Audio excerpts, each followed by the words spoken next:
This area was also supplied with a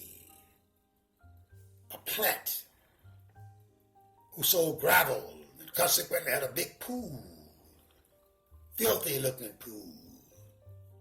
Not a real pool, but a ditch-like pool. No cement in it, all mud. And we call it the Rocky Moor. Somebody might know what I'm talking about here. And at the same time, there was a city park in the white folks side of town called Oak Park. Had a swimming pool, and we were not allowed to swim in the swimming pool. So we had a couple of options. We could swim in Jomo Bottom, which I just explained to you was just a sand pit, gravel hole, mud, slime infilled ditch. Or we could go to the Alabama River, which was a couple of miles out north of town, well, northwest. And not only that, but it was unbelievable to even think we could go to that park and take a swim, because after all, we were considered as only 3/5 of a human being. We weren't even human beings, and still are not human beings, from most of those who look at us and call themselves Europeans and Arabs, perceive us as being. So anyway, that was the kind of early childhood I had that influenced my life and led me to an understanding of who my enemy was. And then another major event in my life was when I was about 16 years old. A white man, policeman, railroad detective, accosted me, hit me in the head with this pistol, knocked a hole in my skull, and then told me to run, and I ran. A shot or two was fired. It didn't hit me, so I'm assuming he was shooting at me. But anyhow, I went to a ditch that had water in it, mud water, running water. I don't know where the hell it came from or originated from. But I reached down and got some of the mud and some of the water that flowed by and packed it in the hole that was in the top of my head. And then I proceeded home.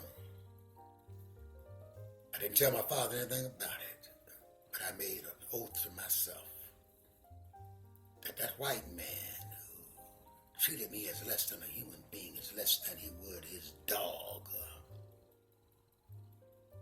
had irked my human being, and he had to die for that. So I decided to join the United States Air Force, 17 years old. And my plan was to stay and take basic training and learn how to use a gun, then bring one of those guns back home with me on a leave. Find that evil policeman that denigrated my humanity and was going to send that sucker to hell. And I carried this through the Air Force with me, doing things I shouldn't have done to white boys. But anyway, it never left me. After the trip through the United States Air Force, I joined the Black Muslims under Elijah Muhammad. Then I moved to another level and started running around with the Panthers,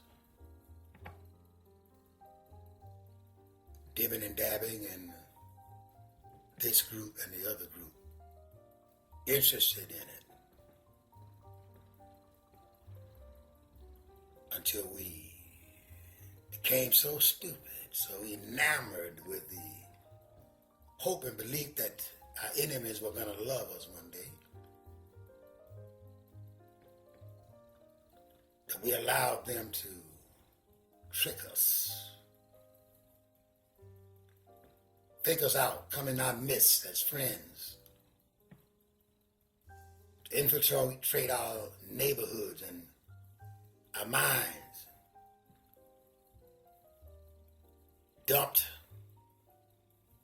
the elements that began the crack epidemic in the diaspora, in our communities. So all of this came together to make me. And I stand today and struggle as some of you would define me as an honorable elder and others as a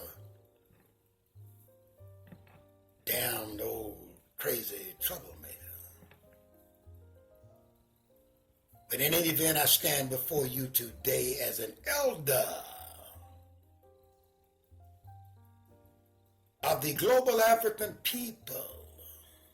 I've done my best and will continue to do my best. So I accept the term elder and all that it means and all the responsibilities that go along with it. So I'm going to be an elder within the context of our people's political, social, and economic context in which we are held in the United States of America and other European nations, then I must struggle until it ends. Wherever I see a black person, African or African origin, being contacted by a group of others, I must come to his defense. Whenever I see them doing wrong to us, I must do my best to bring it to an end. Once again,